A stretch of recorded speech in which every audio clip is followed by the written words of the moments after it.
All right, the next step for planning a successful 2024 is you need to make these lists. Trust me, just to clear things up and not be all over the place. Like, you need to be focused, intentional, all of that.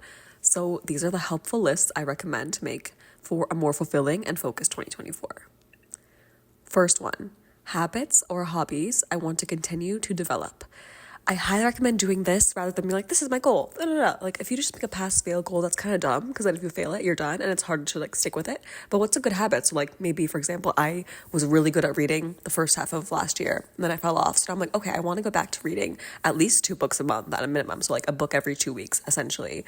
I'm basically gonna write this down. I want to also get back into writing. So I want to be writing like once a week or something like that. So yeah, just writing those down. Hobbies, maybe you're a runner, or you like to go do acting classes or whatever it might be. So like, what do you want to keep doing? Make a list. And again, try not to go crazy, like really prioritize and put your top 5, essentially max. Now, next one, skills I want to gain. And you want to do some career ones and some for fun ones, because like, we're not just our jobs, okay? And when you do this, you want to say why, when, and how. This is essential, because sometimes you might say, oh, I want to do XYZ things, and you never really think about why you even want to do it. And then you find yourself not doing it, and you're just like, oh, I didn't even want to do this. Like, I had no purpose for wanting to gain the skill. So this way you clear up and make sure you actually have a real purpose for why this is even on your list.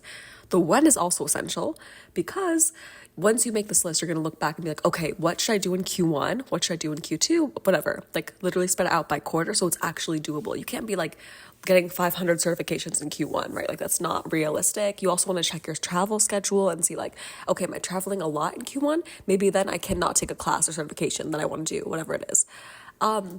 And so, for example, career one, I was like, oh, SQL might be cool to learn. Just in my field, that might be a cool thing to just have.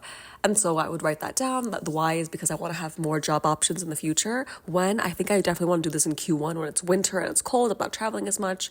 And then the how, I'm going to look up like YouTube videos and start to watch some examples. Actually, my brother posted some good ones. I'm going to check those out first and do some practice and then figure out if I want to do a certification or just practice on my own. And then for fun, because I don't know about y'all, but I have so many interests. Like, I'm like, fashion designing would be fun. So like, what if I like learn to sew? So like, why, the why for sewing is like, I'm so interested in fashion design. I've always wanted to do it. I've never done it. The when, I would say more Q2, because I want to do SQL in Q1. So I'll probably do this one for fun Q2, unless I do it in Q1 as like a hobby for fun on the side, like not as intensely. And then the how, I'm going to find some in-person classes in New York City. And also, we have like a bigger space at work where you can go and practice. And I have a friend also who can sew, like 2 friends.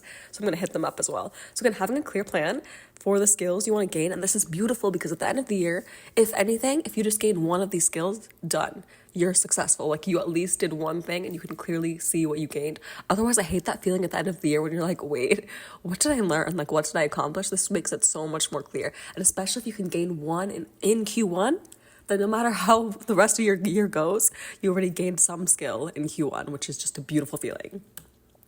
Next, things I want to experience. So instead of just like booking random trips, saying yes to different events, whatever, I don't know if this has ever happened to y'all, but sometimes I'm like, oh my gosh, it was New York Fashion Week, or like, oh my gosh, this happened, and I just totally forgot, or this conference or something, and like I just didn't even know it was coming up. So I want to like instead plan out the whole year. Again, not so crazily plan it out, like exact details, but high level know like, okay, these are big events I want to go to, or these are big things I want to experience, and kind of write those down, figure out when they are, and see if I can actually make them happen. And again, if you just experience 1 or 2 of those, that's a win. It's better than having the whole year pass you by and then being like, oh shoot, like I literally didn't do anything I wanted to do, or I didn't even know what I wanted to do because I never thought about it. So pausing and thinking about it and writing this down, again, essential. And lastly, now you just prioritize. So you look through all the lists. And again, if you were a bunch of things, like 10 things, that's too much and that's not doable. And that's where a lot of people will end up failing, because it's like literally not sustainable. Like, how are you going to fit 10, 100, thousands of things in Q1 or something? So instead, you try to pick 1 or 2 that are like top. Like, if you don't do them this year, you're going to be really sad. And then you figure out, look at your timelines, look at quarter by quarter, and figure out where you can actually realistically put them in quarter by quarter. And that's where you start to keep yourself accountable. So let's say I'm going to do SQL in Q1. I have the how. I figure out, which certification I'm going to do or which videos I'm going to follow. And then I start to add it like to my calendar. That's when it becomes more tactical. It's on my calendar. I'm doing it. I'm checking if I'm actually doing it and learning or not.